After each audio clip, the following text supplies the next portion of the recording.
एकेकाळी मुंबईमध्ये गिरणी कामगारांची शान होती. या मराठमोळ्या गिरणी कामगारांनीच मुंबई घडवली.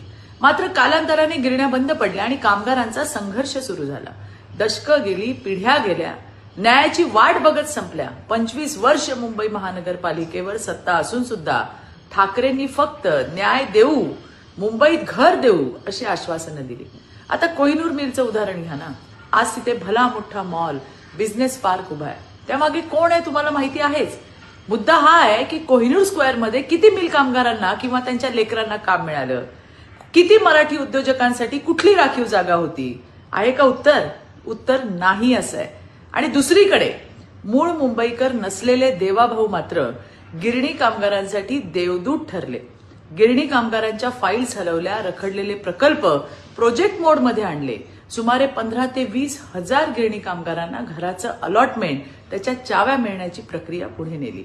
हे फक्त देवाभाऊंनाच जमू शकतं.